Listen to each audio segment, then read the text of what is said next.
What's going on, Bottom Line viewers? It's Mitch here of the Bottom Line View, joined by, of course, Dylan Vanilli. We are here to break down the 2019 NFL season of the Tampa Bay Buccaneers. A lot has changed for the Bucs over the course of the offseason. None more notably than their head coach. Bruce Arians is their head coach, which is bringing some faith, bringing a little bit of excitement for Tampa Bay Bucs fans. Now, it might not necessarily be excitement over the course of this season necessarily, but at least a little bit of excitement over the next couple of seasons. Todd Bowles is their new defensive coordinator, which I think is a massive upgrade. A couple of their players are gone, though. You know, Deshaun Jackson and Adam Humphries, two receivers who played a big role for them last season, are both gone. Jason Pierre-Paul has an interesting injury right now that's keeping him out probably for a majority of the season. They brought in Ndamukong Suh, but they let go of their leader in McCoy, and they drafted an absolute stud in the first round, Devin White. So a lot to talk about when it comes to the Bucs. I actually think that the Bucs are taking positive steps forward as a organization, as a football team, but I also don't believe in them this season. I know that's difficult to understand for people out there, but that is actually a legitimate thing that can happen. There's a couple of teams in the NFL that I do believe they're taking steps forward, but they're also kind of taking steps backwards. Dylan, can you kind of sort it out for me? Yes, absolutely. I agree. There are certain places in this organization where they're making the right decisions. Bruce Arians is the head coach. I love that Byron Leftwich is the offensive coordinator. And Todd Bowles, not being a head coach anymore, now going back to his defensive coordinator position, is a great start. But there are things that have yet to be crossed off the list, things that have not been done yet for this organization to take the next step. And I think they're going to be in this really bad spot for this season. Let's talk about the roster. Mike Evans, one of the best receivers in the game. Absolutely love him. Chris Godwin, I think, is an underrated piece, but you have no more Adam Humphries. So you got to have that third receiver to kind of step up in the game here. Is he going to be Brashad Perriman? Is he going to be Justin Watson? I don't really think so. You know what I mean? He's saying no. I'm going to agree with him. I don't think there's going to be much there. Their offensive line is okay, maybe a little subpar, in my opinion. There's some good pieces. Donovan Smith there, but nothing, and Ali Marpet, but nothing incredible for me. OJ Howard had a great. This is my standout, okay? Because I love Mike Evans. He's going to do his thing. But OJ Howard had a great 2018 campaign, really underrated there, and I've said that a lot. But he's definitely going to have a 2019 season that I think is going to be really well. And Cameron Brate have a huge season. I think he's going to have like 1,000 yards. Ooh, 1,000 yards. Yeah, I think he's going to have a massive season. I think Godwin will have a good season as well. But those targets, those receptions, they got to go somewhere from Deshaun Jackson, Adam Humphries. I think a lot of them go to OJ Howard, especially he's kind of like that in that George Kittle kind of role where he is a tight end that creates big plays. Yes. I think you could see a lot of those this year. I think he's going to be a huge part. Like you're saying they don't have a third receiver. I think that's because they really believe in OJ Howard and in part Cameron Brate as well. Yeah, and that's what I was about to say. Cameron Brate's a perfectly fine, decent backup tight end. So I'm probably okay with that. And I got to agree. OJ Howard's going to do some great stuff. Again, I'll talk about the quarterback last. The running back situation is pretty poor. You know how I feel about Ronald Jones. I like the kid. Nobody stepped up last year. Nobody was there. So is Peyton Barber going to do anything in this run game? Is Ronald going to do anything? Is it the worst in the league? It's bottom three. I don't know if it's number one, but it's definitely bottom three. Like Peyton Barber is not a starting running back in the NFL. No, absolutely not. That's their issue, right? Because now you got to force everything on the quarterback that's as inconsistent as hell. So, like, if I was them, I'd go out and sign J.J.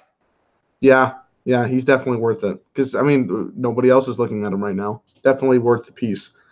Defensively, they got rid of Gerald McCoy. I think I think, I don't really understand why. They signed Ndamukong Suh. Okay, fine. That's fine.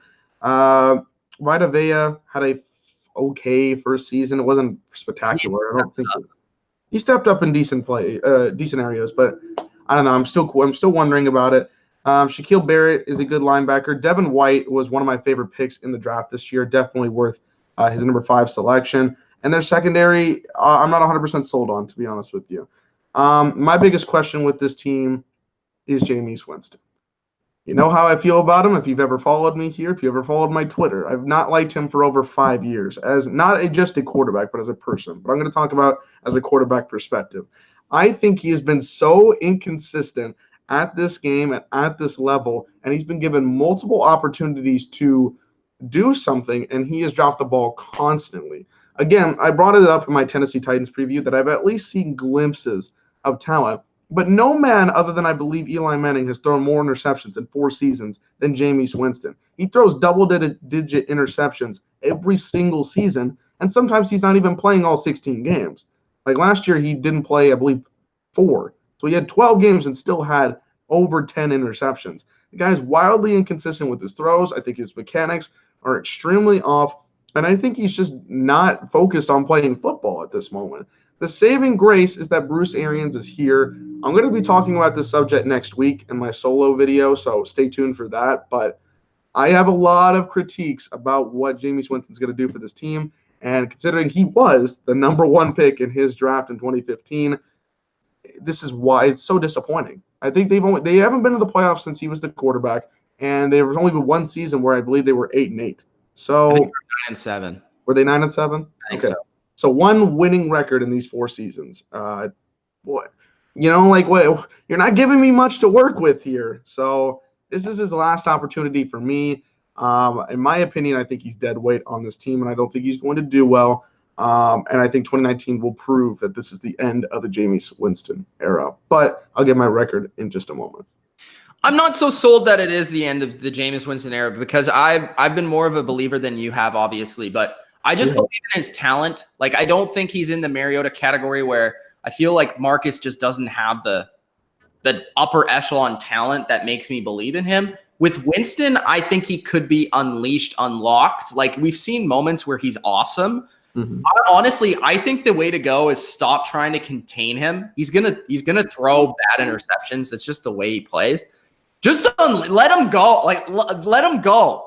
If you're going to win games in Tampa Bay this year, you're going to have to win 42-35. Like, this secondary, in my opinion, is the worst part of this team and probably the worst in the NFL. Like, I'm not exaggerating here. I know every team in the back of my hand here. This is not a good secondary. Vernon Hargreaves, not a great corner. Justin Evans, Kentrell Bryce, very unproven safeties. They have some potential, but unproven at the same time. Carlton Davis, I don't mind, but he's a very young player that's stepping into a starting role that I am not sure of. And then behind that, there is nothing to even get excited about. So this secondary is pretty awful. They're going to give up a lot of yards, a lot of touchdowns. Todd Bowles has the biggest assignment of his career, in my opinion, to get something out of that secondary. And the pass rush, if Jason Pierre-Paul's out for a long period of time, is going to struggle a ton because he is their only guy. Ndamukong Suh is an interior guy, but he is not Ndamukong Suh from 2011. The interesting part, I think Shaquille Barrett is a nice pickup, very nice pickup. I think he'll succeed in this system, and I do believe that he'll kind of have his best season ever because he's been a backup for a majority of his career, but when he's been in, he's had success. Devin White and obviously Levante David going to be one of the best linebacking duos in the NFL. Offensively, they're going to score. I do not think, like many other people, that this is going to be a better offense than they had last year. This was a top 10 offense last year. This offense scored a lot of points. They had a lot of yards. They've lost weapons. I think their running game is irrelevant, and a lot of people notice that, I think, and they're going to game plan for that this season. I think teams are just going to let them run the ball because they can't. I think the offensive line is not great at run blocking. The running back talent is not there. Yes, Bruce Arians is a great offensive coach, but so is Dirk Cutter, so is Todd Monken. Both those guys are gone. You just replace them with Arians. It's pretty much the same thing. I do think Jameis can improve because I think that relationship between him and Arians can be better, and I think Arians can get something out of him, but I'm not going to say that that's going to reflect on the entire offense. Again, I think O.J. Howard has a breakout season. I think Godwin has a breakout season. I think some of these parts of this team is very good foundation, but this team is not good enough within a very strong division to win many games. I have them at 4-12, Dylan. I think they're one of the teams in the NFL that's picking in the top 5, and I don't know if that's necessarily a bad thing. And I have to wonder, how great is Jameis going to be this year for him to retain that position as the starting quarterback for the Bucs going into 2020? If he has the record we're predicting, he should not be the quarterback after the season. Unless they lose every game by like 2, and it's like 35. Yeah, like you know what I mean? Like if they have 14 games where they're separated by 1 score, but even then, that should mean that you're not clutch in this situation. My record is 3-13. I love the consistency. We've only had 1 game split so far. 3-13 is my record. I think this team is awful. I think their talent-wise is pretty bad. There are some great standouts. Mike Evans.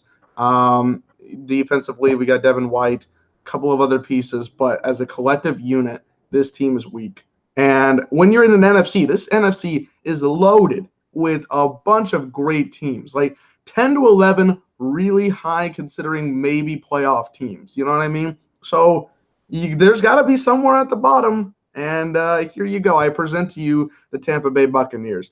Can they be fine? Can they have some good moments throughout the year? Yes. But I don't trust Jameis Winston, and I don't trust the image going into 2019. Could they surprise us and go 7-9? You know, maybe. But can they be a playoff team? Probably not. No, I cannot see that. I could see them getting a couple more sneaky victories, like you said, but nothing more than that. All right. Well, that's been the Tampa Bay Bucs prediction and preview for the 2019 NFL season. If you enjoyed, spike the like button, subscribe to the channel if you haven't already. It's Mitch of the Bottom Line View. Comment below your opinion. Do you love the Bucs this year? If you're a Bucs fan, what is your honest opinion on this team? Do you think they're going to be better than we expect? Do you see some talent that we're not really discussing, or do you think we're right on the money on where the Bucs will land in 2019? Again, it's Mitch and Dylan. Thanks for watching. Peace out.